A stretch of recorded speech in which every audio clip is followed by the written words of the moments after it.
ফের ভিন রাজ্যে আটক বাংলার পরিযায়ী শ্রমিক। ফের ভিন রাজ্যে আটক বাংলার পরিযায়ী শ্রমিক। এবার মুম্বাইয়ে, আমরা জানি এর আগেও মুম্বাইয়ে আটক করা হয়েছে পরিযায়ী শ্রমিককে, মহারাষ্ট্রে আটক করা হয়েছিল।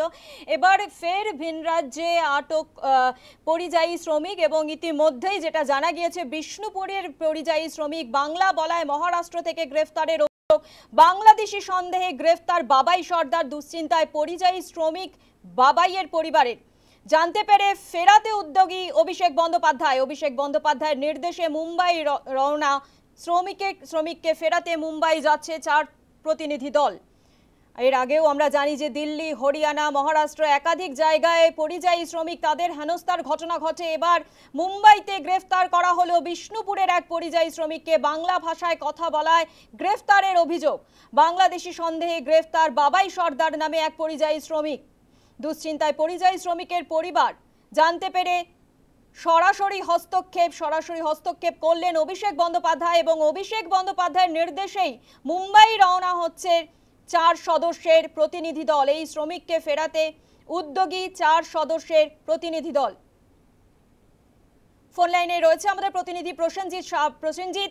আমরা জানি যে এর আগেও ভিন রাজ্যে বাঙালি পরিযায়ী শ্রমিকদের হেনস্থা হতে হয়েছে, কেউ আটক করা হয়েছে কারোকে। এবার বিষ্ণুপুরের বাসিন্দা এই পরিযায়ী শ্রমিক, তাকেও আটক করা হয়েছে। আর কি কি জানা যাচ্ছে? দেখো, যেমনটা পরিবারের সূত্র থেকে জানা যাচ্ছে যে দিন 10 আগে শেষ কথা হয়েছে এই বাবাই সর্দারের সাথে পরিবারের সদস্যদের। প্রত্যেক দিনই রাতে বাবাই বাড়িতে ফোন করতো, এবং সেই 10 দিন আগে এক শুক্রবার বাবাইয়ের সাথে কার্যত পরিবারের লোকেদের শেষ কথা হয়, এবং তারপর থেকে বাবাইয়ের ফোন সুইচ অফ। এবং এরপর পরিবারের লোকজন দেখতে পান একটি নিউজ চ্যানেলে বাবাইয়ের ছবি, এবং যেখানে দেখা যায় যে মুম্বাইয়ে বাবাইকে গ্রেপ্তার করা হয়েছে মুম্বাই পুলিশের দ্বারা। এবং তারপর থেকেই কার্যত পরিবার ভেঙে পড়ে, এবং তারা জানায় যে সেখানে বাংলা ভাষায় কথা বলার জন্যই কার্যত বাবাইকে গ্রেপ্তার করা হয়েছে।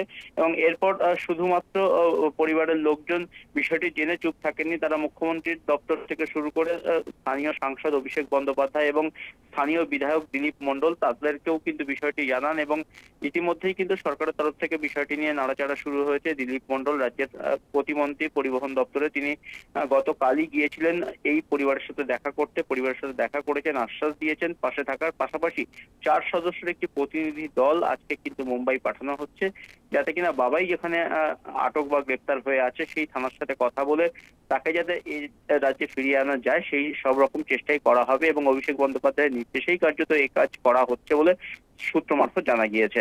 বেশ, ধন্যবাদ প্রসেনজিৎ। মুম্বাইয়ে ফের গ্রেফতার বিষ্ণুপুরের এক পরিযায়ী শ্রমিক। বাংলা ভাষায় কথা বলায় মহারাষ্ট্রে গ্রেফতার করার অভিযোগ।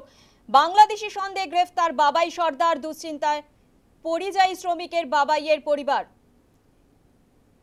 এই বিষয়ে বাবাই সর্দারের পরিবার ঠিক কি জানাচ্ছে শোনাবো আপনাদের।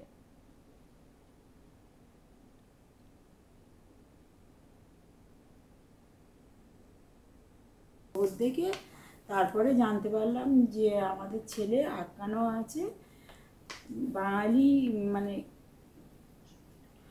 বাংলা কথা বলার জন্য আটকানো। সেটা কতদিন আগে? হ্যাঁ, কালকে রে। কোথায় কিছু জানতে পারলেন? ওটা ওই ফোনে থেকে ইউটিউবে দেখেছেন। 106 জন ছিল, তার মধ্যে লাইনে ছিল, লিস্টে ছিল 106 জন। 106 জন ছিল, তার মধ্যে আমার ছেলে ছিল। তা আপনাকে মুম্বাই পুলিশ থেকে কোনো রকম যোগাযোগ করা হয়নি? না।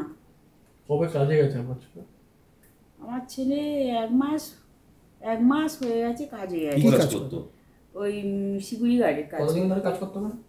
হ্যাঁ, ওখানে 3 বছর ধরে কাজ করতো। তার ভিতরে মাঝে সাঝে আসতো, আবার চলে যেত। লাস্ট কবে কথা হয়েছিল?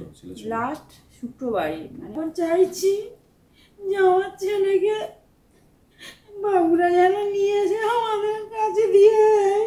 দিন করে থাকতো এখানে? এখানে এলে 2 সপ্তাহ, কোনো সময় হচ্ছে দেখা যাচ্ছে 10 দিন, এরকম টাইম কাইটেও চলে যেত। এবং আমি গত পরশু দিনকে আমি একটা খবর পেলাম যে আমার শাশুড়ির কাছে আমার ছেলে থাকতো। আমার শাশুড়িকে কোনো এক ব্যক্তি, মানে মাঝখালি শৈলেনবাবুর স্ত্রী, উনি আমার শাশুড়িকে বলে যে দিদি, তোমার নাতির কোনো খবর পাচ্ছ? বলছে আমার নাতি তো ভালো আছে, শুক্রবার ফোন করেছে, আমার জামাই মেয়ে কথা বলেছে। বলছে না, আমি জুলপেয়াতে মোড়ে শুনলাম যে তোমার নাতির খুঁজে পাওয়া যাচ্ছে না। সঙ্গে বিষ্ণুপুর থানাতে আমি জমা দিলাম। স্যারের সাথে কথা বললাম,